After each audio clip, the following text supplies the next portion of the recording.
Hi, and welcome to another edition of Danny Brown Talks Phoenix. I, of course, am your host, Danny Brown, and today I am joined by Madison Stevens of Fatty Maddy's Custom Cookies.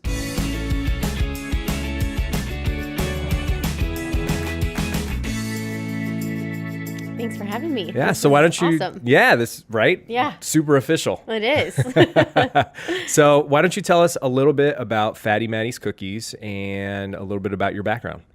Yeah, so I'm going to start with my background. For sure. Because there's two parts of me. I kind of have two careers going on right now. Yeah. So You've got your main career and a side hustle. My real career and my side hustle.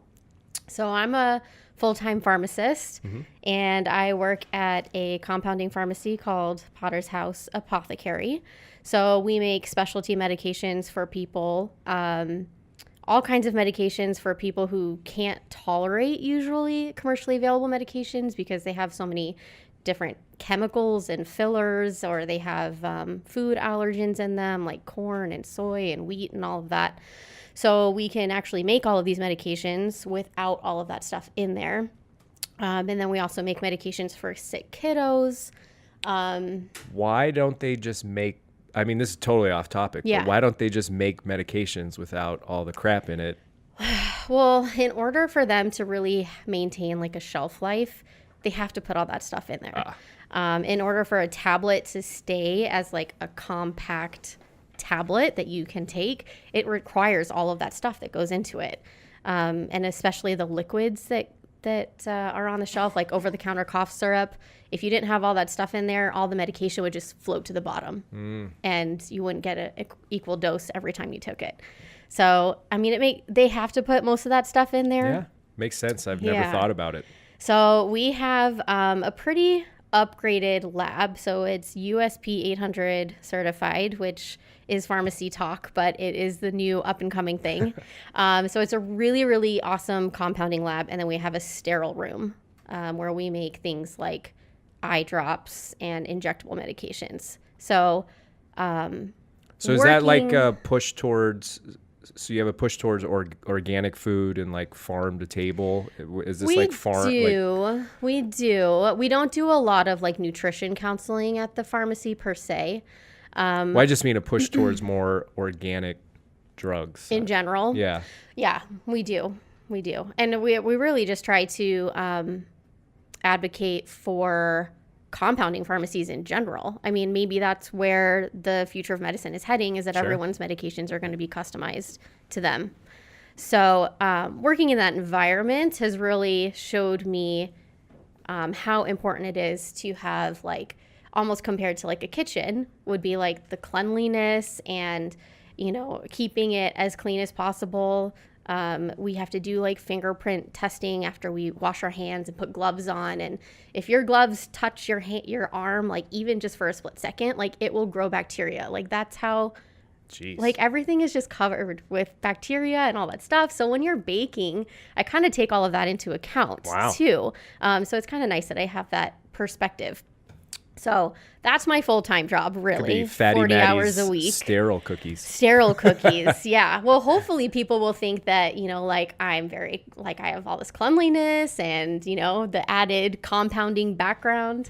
So I think that's super important. I'm weird, but one of the first things I think about if somebody brings food or cookies to the office that they've made at home, it's like, I wonder what their home looks like. Yes. Like, I think a lot of people think like that. Like they're, not to be mean, but germaphobes, and like you should be. Yeah, Abigail, I'm looking at you. People making stuff in their homes, it can be gross. Like I watch a lot of YouTube videos for tutorials now. I'm just getting totally off topic. But did the person wash their hands? Yeah, or like their dog is like in the room while they're doing it. I'm like, that is not okay. Like that's gross. Yeah. So yeah. Anyways, that's my full-time job as a pharmacist. Now the side hustle. And then now I have my side hustle, which I just started. It's very, very new, but just making cookies. So they're customized sugar cookies. And they're beautiful. Thank you. I mean, we order them exclusively for our housewarming parties that we throw for our buyer clients, and they're always the talk of the party. Good. I'm glad to hear it. Yeah. So, yeah, it's fun because you can really customize it to to the client. Like, I had someone who ordered Valentine's Day cookies for her husband. She ordered lobsters, bacon, and little hearts that look like, the sweetheart candies, but they say poopy on them. Now you're saying they're decorated that way. They're decorated that. They're not flavored with lobster and bacon. Well, they're just sugar cookies. I mean, bacon flavored cookies sound pretty awesome. Well, that's true. Good point. Maybe I'll try that. Yeah. But yeah, so it's fun. I mean, I never see the same thing. I never make the same thing twice ever. So you said that so when did you start your side hustle in Fatty Maddy's? Well, I think I count when I officially started Fatty Maddy's when I came up with the name Fatty Maddy's, and I started my Instagram page and started taking pictures of all of my work. Sure. That was in May of last year. Wow. So it hasn't even been a year yet. It hasn't been that long at all. It's brand new. And correct me if I'm wrong, you have decreased your hours to increase your hours? You mean just baking, like how much baking I've been doing, or hours at my regular job? Hours at your regular job. So I'm still full-time, 40 hours a week. Wow. I was considering going down. That's still something that I'm up in the air about. Okay. Nothing is officially decided. I still love my job. Sure. And I worked 10 years to get there. I don't want to just becoming a pharmacist, not something careers you just right away. But yeah, so for now it's good just to kind of sprinkle some joy in on the side. What motivated you to start baking cookies and try and turn it into an actual income producing career? Yeah. Well, when I've always been a creative person. I've really always just needed some sort of creative outlet. And when I was in college, my best friend's mom came to town and for some reason just randomly thought that it would be fun to teach us how to do cake decorating. And she used to do it in her home, like back in the 80s. So she came to town and taught us just the very, very basics of it. And I just fell in love with it. I loved it. So all through college and pharmacy school, I made cookies and cakes for birthdays and things like that. Nothing really extravagant. And then maybe a year ago, I made some cookies for work, Christmas cookies. Mm-hmm. And I saw a picture on Instagram and I was like, those look easy enough. Like, I have a basic knowledge of this. Like, I could try to make those. And then I took them to work and people just loved them. Like, loved them. And so then I just kept making them kind of for friends and family. Mm-hmm. And then people started contacting me that I didn't even know who they were. So that's when I really started charging for them. Sure. So it kind of was just organic and just kind of built up over time. So I think what makes your cookies so unique is the decorating process. Yes, definitely. Now, how did you become so talented in that? It's like, how do you decorate with frosting and make it look so just detailed and fantastic? I don't know. It just kind of comes to me. I think I've had at least 8 years of practicing holding like a piping bag and piping things, which is, when you just use a bag with the frosting in it. And I like to paint. Okay. So you do have some sort of artistic. Yeah, I was painting pottery a little bit for a while, going to like As You Wish and places like that, and just kind of combining those two and practice. Yeah. I'm a lot better at it now than I was when I started. I'm sure it's repetition that probably has made them look so good. Exactly. Yeah. So what kind of inspired you to go down this path? It just felt right. It just felt good. I couldn't stop thinking about it. I couldn't stop thinking about what I was going to bake next and what I was going to decorate and what kind of cookie cutters I was going to order. And it just, like I said, it really was just organic. It just evolved. It wasn't really a thought process. I just wanted to do it and I couldn't stop doing it. So I think that's great. Just continued. I think a lot of people have these passions and would love to try and figure out a way to turn their passion into something that produces income, and you were doing it. Yeah, definitely. So I think it's income is inspiring. A strong word. Yeah, well, I mean, you're making money off of it, so if you're making and you're being paid for your services, you're a professional baker, right? Right. Yeah. Yeah, I technically am, and it's cool to think that they're almost like pieces of art, and it's cool for someone to want it and to want to pay for it. It's just flattering. I mean, I highly recommend anyone check out your Instagram because they are like, you're afraid to eat them because they are so pretty looking. There's someone at work who has like a cookie graveyard on her desk because she refuses to eat them, and they just sit there and they're like concrete now. I mean, we had a client who actually took some of the cookies and we're going to save them and put them in their freezer because they wanted to remember them. That's so nice. I mean, it's impressive. Yeah. So is it only sugar cookies that you can do that with? Pretty much. You can change the kinds of sugar cookies that you make. Like sometimes you can put chocolate chips in them or make different flavors like peanut butter and things like that. Oh, now you're talking my language. But they have to follow a certain they have to be a certain texture to hold that shape. Otherwise, a lot of people use like the wrong recipe. So when they do the cookie cutters and they put them in the oven, they just kind of like turn into big blobs, and they sort of look like the shape that you intended. But other than that, you can kind of change around the recipe and put extra stuff in there, put extra extracts, like if you wanted some almond flavor or something like that. Very interesting. Yeah. So what's one of your earliest memories from your baking background? Well, I used to bake with my grandma as a kid. Mm-hmm. She would make bread, like French bread, and she would roll out the dough, and then I remember braiding it. And that's probably my earliest memory of it. It's very brief. No, that's very sweet. I have, it's silly, but I have measuring cups and like measuring spoons, tablespoons, teaspoons and stuff that I remember using when I was a kid, making and baking things with my grandparents. Yeah. So I think that's a special memory. Yeah, and it's cool to hang on to those things. They're very nostalgic, and like I have her rolling pin now too. And wow. I use it, and I'm like, I need to buy a new rolling pin because if I keep using it, I'm going to wear it out and I'm going to break it. And I just want to keep it and display it. Yeah. But yeah, it's cool. Very nice. Mm-hmm. So what's one of the most challenging things that you've found in trying to manage a 40-hour a week, probably plus career, and also trying to start and be an entrepreneur and start a side business? Everything. Everything?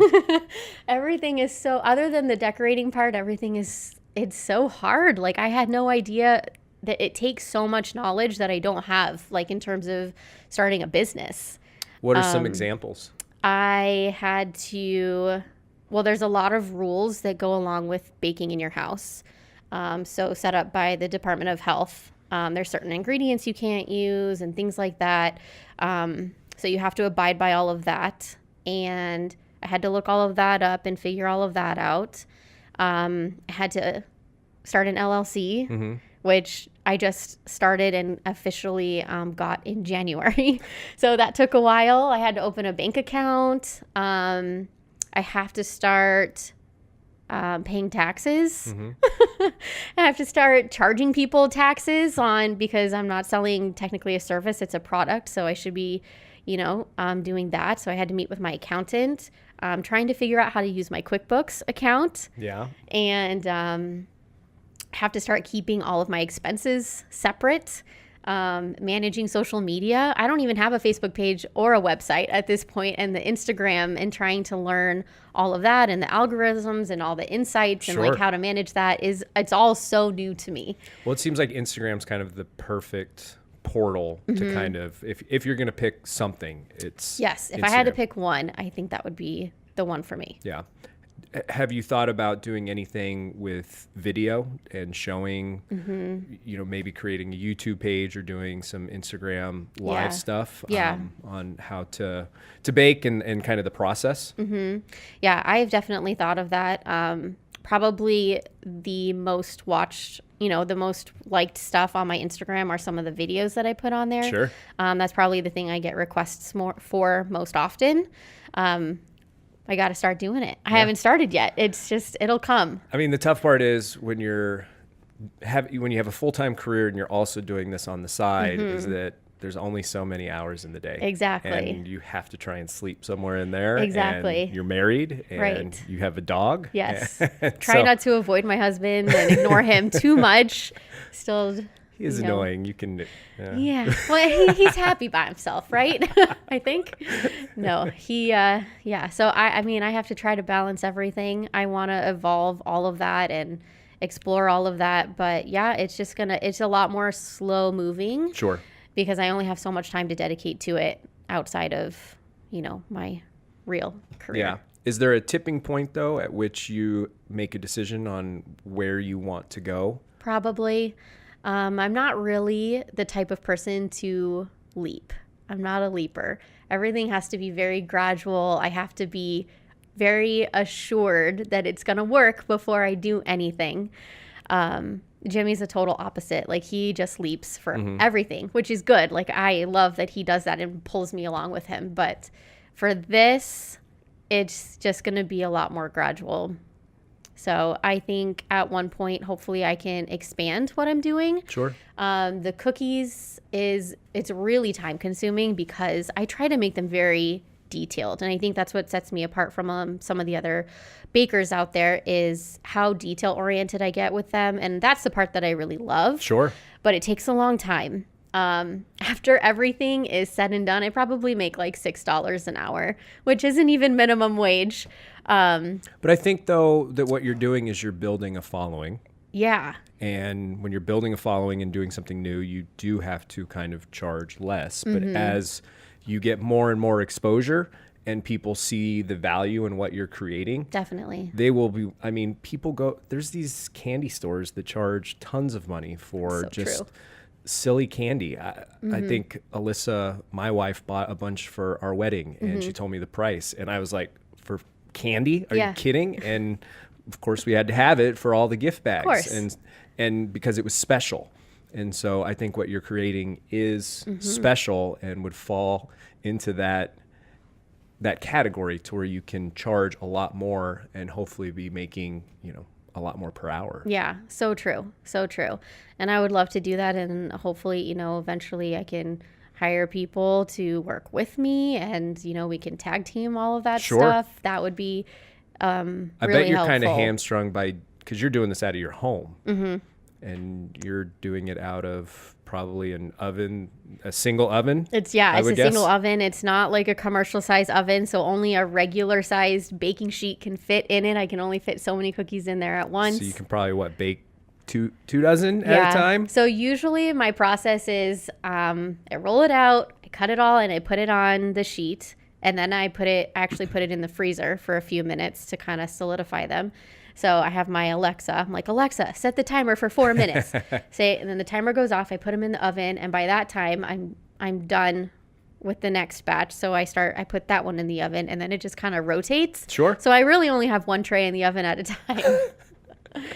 That takes a while. I would think so. So I think you could probably easily increase the amount that you're making per hour if you could figure out how to streamline that process a little bit, I would think. Exactly.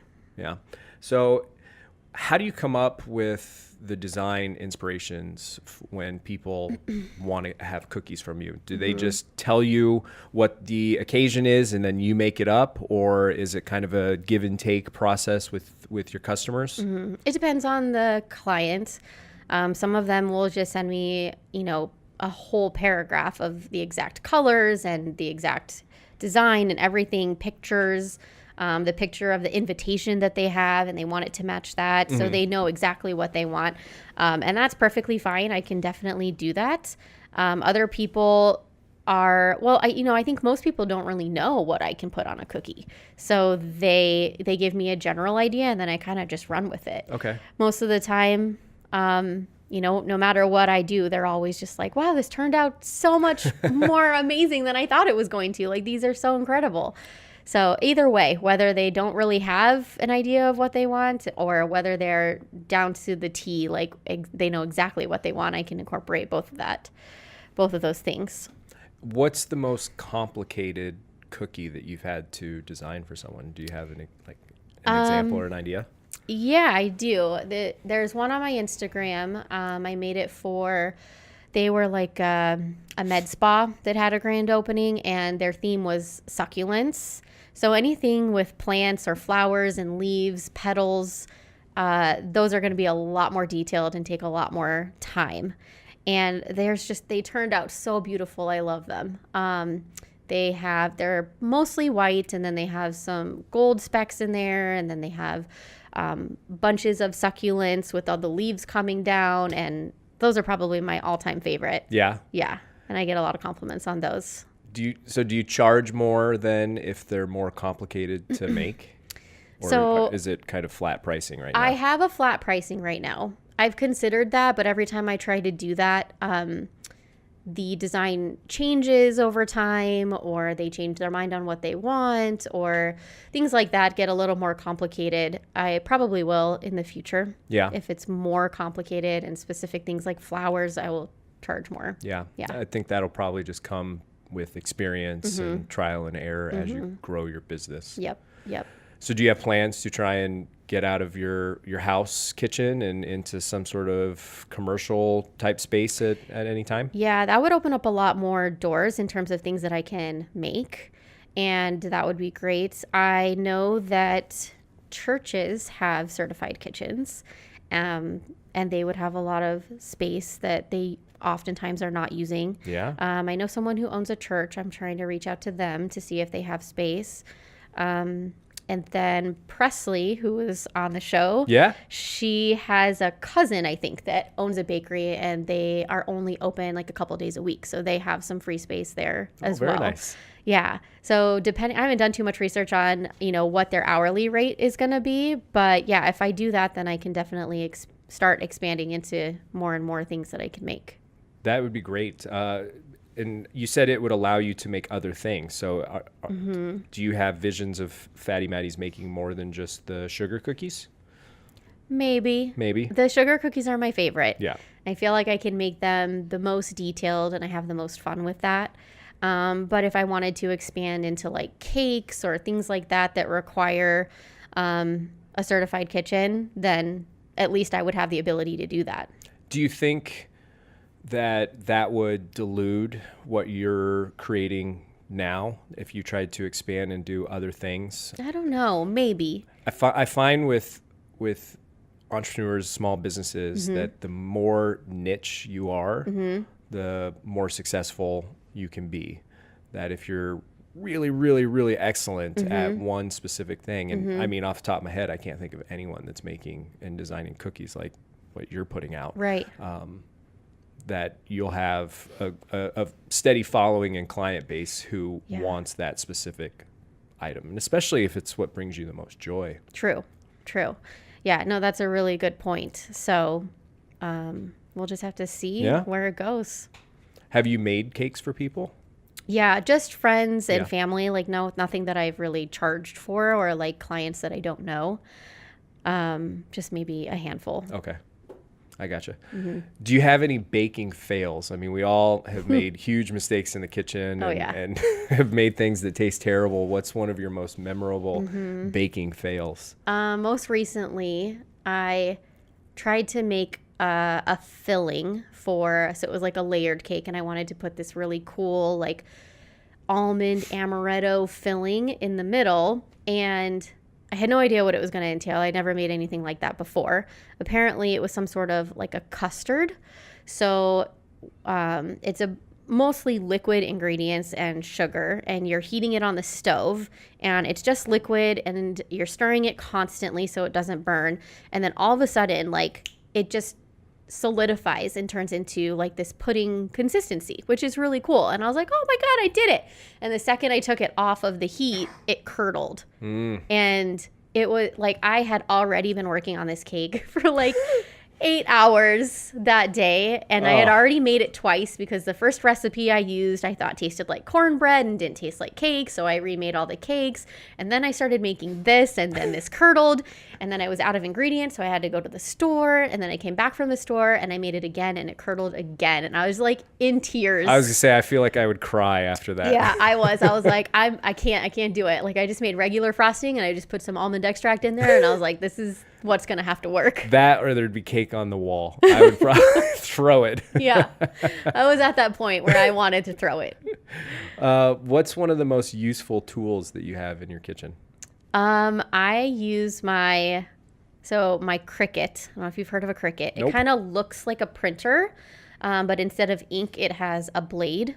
So it can cut pretty much anything that you want. So you design whatever you want on the computer. So if I wanted it to say, like I made a Mr. and Mrs. little cake topper. So it literally just cuts out all the letters like so precisely, even teeny tiny little details. So I can make cake toppers, cupcake toppers, and I use it a lot to cut stencils. And then you can use like an airbrush with the stencil or something like that to get exact like logos and things like that. And that is probably the thing I use the most, and it's so fun. So I don't know anything about baking. So this sounds like almost like a printer that can make stencils. So if you know, in my head, I'm thinking sugar cookies, you have the stars, and, you know, the stuff that you get at the store. Yeah. So you're making your own stencils. Yep. And stamping out the cookies. Yeah. So, the stencil is going to be more like a sheet of plastic. Okay. And so rather than a cookie cutter, but I do want to get a 3D printer and make cookie cutters. That's what I was thinking, 3D printing. Yes, that's what I really want. That's my next investment. But this one is like a sheet of plastic. Okay. And so it's like paper thin, and I use that. I put it on a pre-baked like a cookie. And then I can use like an airbrush or frosting or something like that. And then if I just peel the stencil off, then it's left with whatever design that I had put in the stencil. I gotcha. So makes sense. Is the airbrush frosting? Yeah, like it's edible. Interesting. Airbrush. I didn't even know that was a thing. Yeah. I thought you were just like hand squeezing all of it. I do. Usually. Most of it is in a bag that I squeeze out, but sometimes I use the airbrush too. Huh. What do you think is the most important or tip that you can give to anybody out there that enjoys baking or wants to become a baker? I would just say practice before you have to make the real thing. There's been so many times where I have had to just remake things completely and start from scratch and be up until 3 a.m. fixing all of my mistakes. So it's really helpful to figure it all out first, practice, and then when you have the real thing, it'll all go so much more smoothly. It'll be less stressful, and you'll end up with a better product. What advice do you have people who are who work a full-time job and are trying to figure out a side hustle like you have? And you said you've learned a lot in trying to start a business. So what's some advice that you have for people out there that are in a regular 9-to-5 and would love to take one of their passions and turn it into a business? Yeah. Gosh, that's such a hard question. I think it's going to be different for every little niche that you're trying to do. I find really helpful. I listen to a lot of podcasts for creatives, for like female entrepreneurs, and that gave me a lot of insight on kind of just where to start. A lot of advice on social media and creating an email list and where to find resources. So I think all of the free information that you can get online and with podcasts, that's probably where I got the most of my information. What were some of those podcasts that you listened to? I love the Jennifer Allwood Show. I love Jenna Kutcher. And of course, Rachel Hollis and her Rise podcast. Those are probably my top 3 that I listen to most consistently. Yeah. And you're able to pull a lot of good insight and information out of that to apply. Oh yeah, definitely. And just the motivation to keep going. Yeah. I'm sure that it's hard to keep going, especially if you're making cookies until 3 a.m. and have deadlines and want to go to bed and have to be at work the next day at 8 or 9 in the morning. Exactly. It's a challenge. It is. So luckily I love it. Yeah, you have to love it. Exactly. I mean, I think anyone that starts a business, it's not for the faint of heart, that you have to love what you're doing and realize that when you are first starting out that it's a big time commitment. Yeah. And if you want to do it right, you've got to sacrifice. Comes with its challenges. Yeah. But it'll all be worth it. Absolutely. Yeah. So we'd like to wrap it up a little bit. What's the future hold for Fatty Maddy's cookies? Man, I would love to, this is like pipe dream. Yeah. What if I could have like my own store on like the main street of Disneyland? Oh. That's my dream. Wow. Yes. Selling little Disney cookies. That'd be, I mean, that's quite the dream. It is a dream. It's a big one for sure. But yeah, I could do that. Or, you know, I don't think I ever want to have a storefront, like a brick and mortar. Sure. I'd like to keep my hours as flexible as possible. Yeah. And so majority of it will just be online. And then hopefully, you know, I love to teach too. So if I can turn it into some tutorial videos or helping in that way, that would be fun too. I would love to see you create your own YouTube channel and show people how to create these cookies that you're making and inspire people to do that. I think it would be really entertaining. I think you'd be good at it. You're super personable. Yeah. And I think that I think you'd get a following. Thanks. I'll try it. Well, I know some guys over at Rensler Media that might be able to. You mean these guys? Yeah, they're okay. I thought you said, you said they were. No, they're awesome.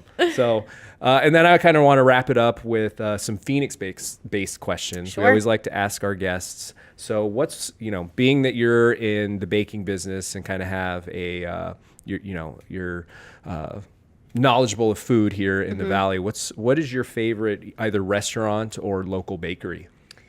Gosh, I have so many. Sure, I know it's hard. I'm a pizza lover. I love like Federal Pizza and Pomo. Yeah. They're probably my two favorites. Those are two good options. Yes, and now Jimmy got me hooked on pho, which we go eat pho probably once a week. Pho is so good. Have you been to Slanted Rice in Scottsdale? No. Oh, it's really good. You need a reservation because it's probably the size of this room. Really? Yeah, and the owners are from Vietnam, super nice, and their pho is fantastic. Okay, we're going to have to go. I definitely recommend it. We're going to have to go. Let us know because we'll go with you. Okay. Any exciting places that you guys have discovered lately here in Phoenix? Probably that place where we go eat pho. It's called Da Vang. Da Vang, and it's on 19th Avenue in Indian School. Okay. It's literally down the street from our house. Very nice. Just like a little hole in the wall place.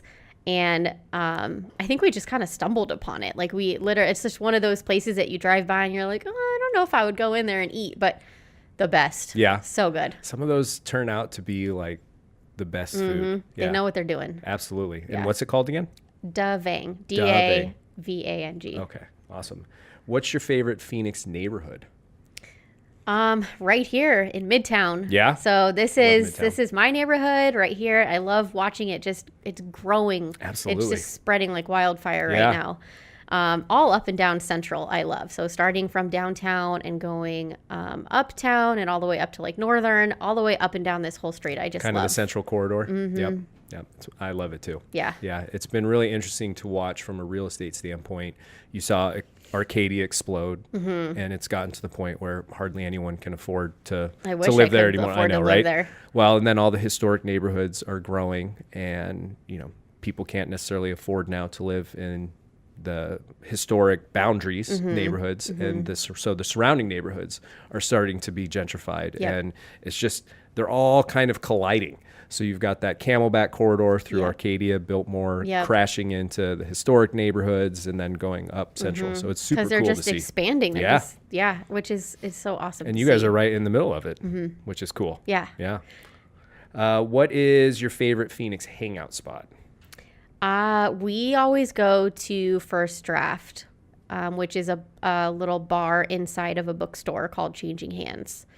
So that one's on Camelback and 3rd Avenue, 5th Avenue. It's been there for a few years, I think. At the Newton?